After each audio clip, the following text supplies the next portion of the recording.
将和我一样，你抢了弟子了。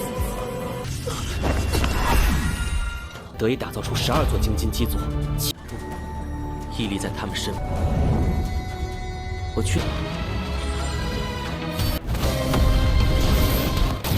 跟无从选择，强行破开一击。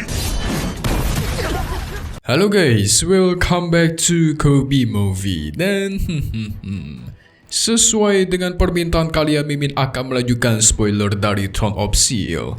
Gila, kayaknya udah mau 3 mingguan Mimin gak rilis nih. Pasti udah pada nungguin juga kan? Oke, di part ini seru banget. Karena kita bakal mengungkap kelanjutan perjalanan Hao Chen setelah dia menjadi seorang pemimpin aliansi yang baru. Apalagi di spoiler terakhir kemarin, Hao Chen bertemu dengan kedua orang tuanya sambil membawa Cai Er. Seakan-akan mereka sudah pengen nikah. Cuman Hao Chen tampaknya masih memiliki tujuan lain, yaitu mendapatkan tahta segel ilahi penciptaan abadi guys. Tujuannya supaya bisa membantu Hao Ye berevolusi. Nah, mari kita lihat apakah dia bisa mendapatkannya ataukah tidak. So, maka dari itu kita pun masuk ke intro ya guys ya. Hehehe.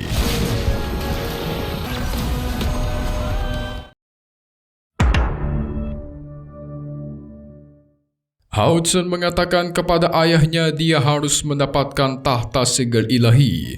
Kalau tidak, maka orang lain tidak bakal bisa mendapatkannya. Sebenarnya sang ayah dan ibu masih ingin menetap lebih lama bersama dengan anak tersayang mereka. Tapi mereka memaklumi kalau Hao Chen udah dewasa, jadi mereka hanya bisa percaya atas keputusannya.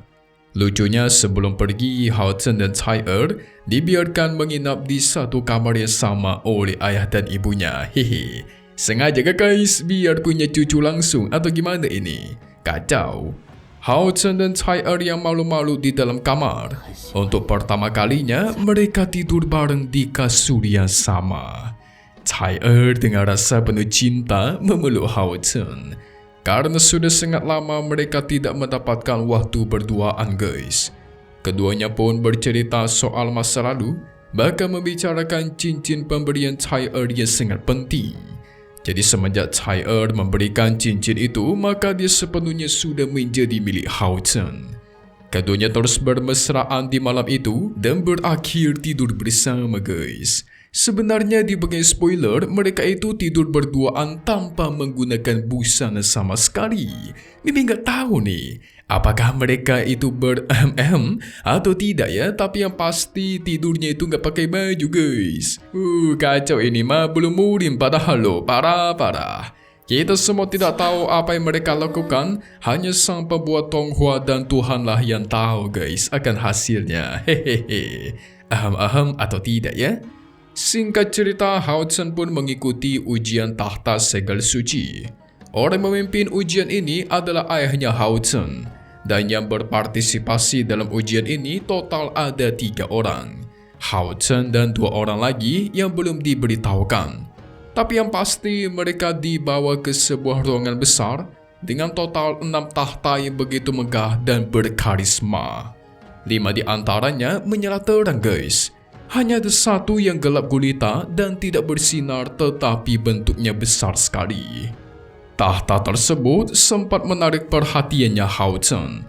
Lalu Hao Chen bersama dengan kedua peserta lain membisu selama setengah jam menatap tahta di hadapan mereka.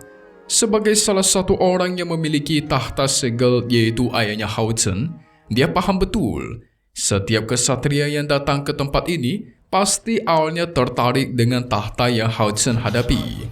Nah, 2 peserta lain yang mengikuti ujian ini ternyata adalah Chang Fangfang bersama dengan Han Yu guys. Mereka berdua sudah dianggap layak untuk mengikuti ujian ini. Perlahan tubuh mereka bertiga memancarkan partikel-partikel atau titik cahaya yang terang.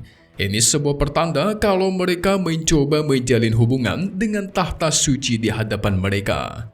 Hao Chen terus memancarkan energi cahayanya ke tahta segel yang ada di hadapannya.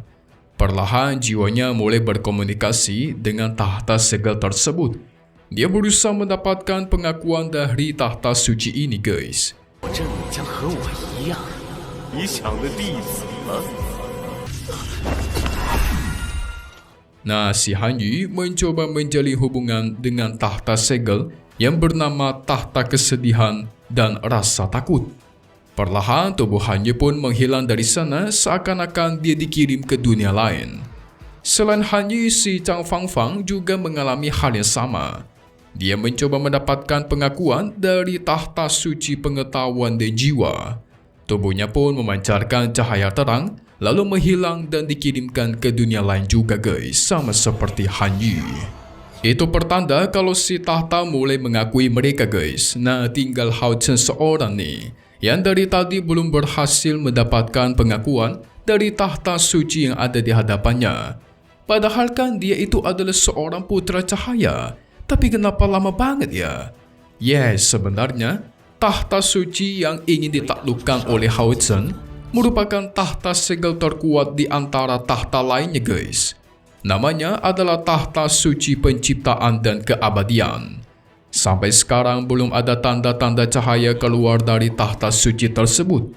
Hao Chen menutup mata dan masuk ke dalam dunianya.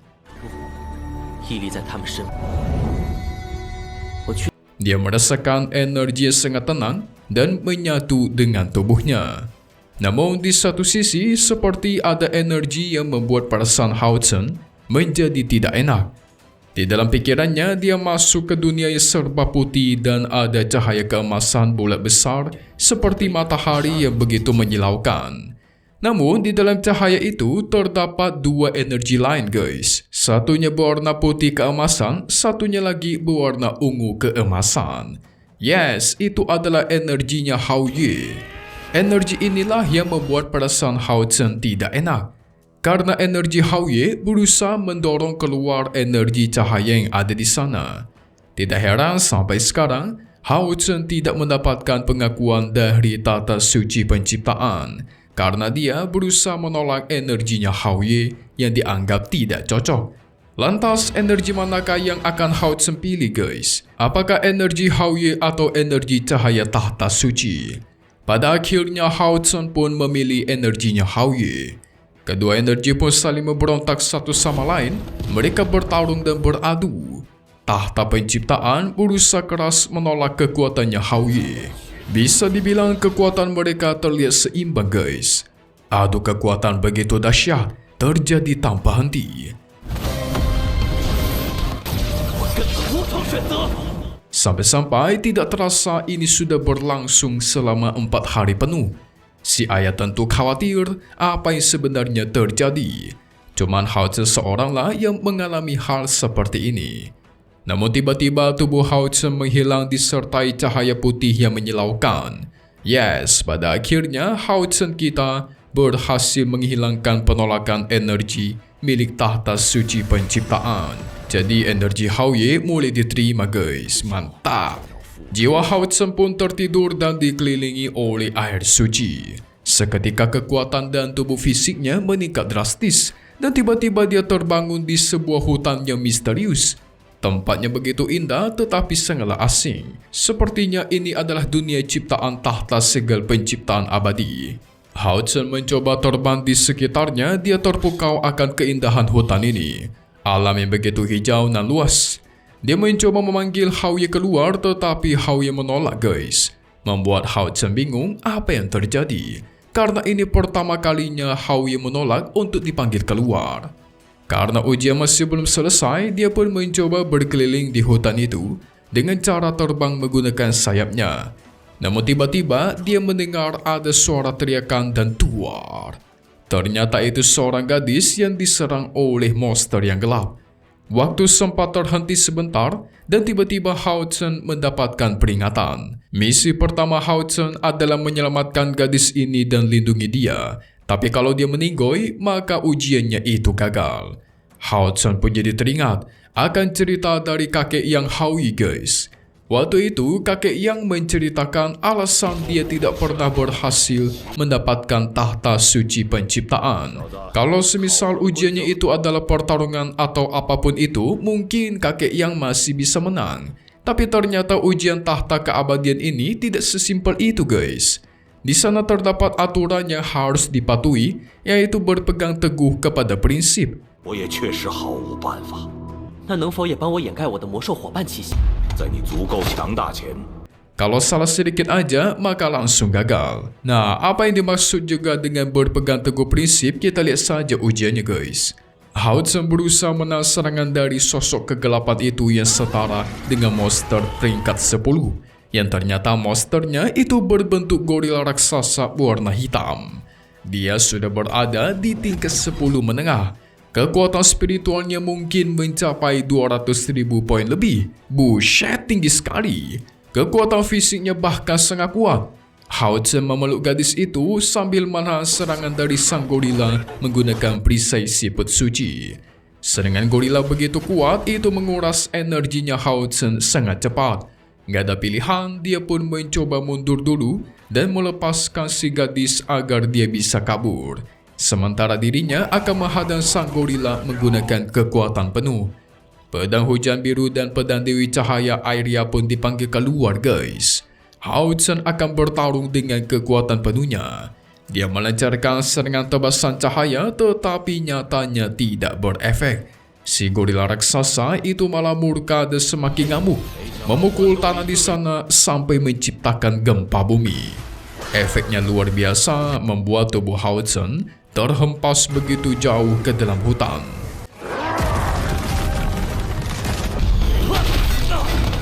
Tapi tiba-tiba gadis misterius tadi mulai membantu Hao Zhen dengan mengekang sang gorila sebentar menggunakan kekuatan sihir. Itulah kesempatan bagi Hao Zhen untuk melancarkan serangan penuh. Pedang penciptaan dan kehidupan pun digunakan, muncullah pedang raksasa di belakang tubuh Hao Zhen. Pedang itu pun dilancarkan dan tuar. Itu hanya berhasil melukai kulit dari sang gorila. Buset, ini gorila dahsyat sekali, kuat banget dia. King Kong kali ini mah guys. Harus panggil Godzilla kayaknya nih. Sepertinya Hao Zhen tidak ada pilihan selain menggunakan kekuatan medan domain. Segera medan Dewa Cahaya pun dikeluarkan guys, membentuk wilayah cahaya begitu besar yang menyelimuti area. Sang gadis merasakan efek luar biasa dari medan ini, seolah-olah kekuatan spiritualnya menjadi tidak terbatas. Sungguh medannya dahsyat. Kemampuan dasar kekuatan medan adalah menguatkan pemiliknya tetapi melemahkan musuhnya.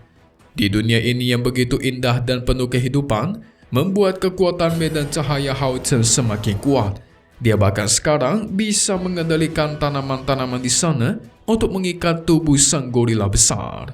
Gorila berusaha memberontak, tapi Hao Zhen menguatkan ikatan itu. Semua energi medan cahaya pun dikumpulkan, lalu dia masukkan ke dalam tubuh sang gorila dan tuar. Gorila raksasa tadi berubah menjadi kecil guys, menjadi mungil. Lo. Dari King Kong jadi topeng monyet guys. Hahaha.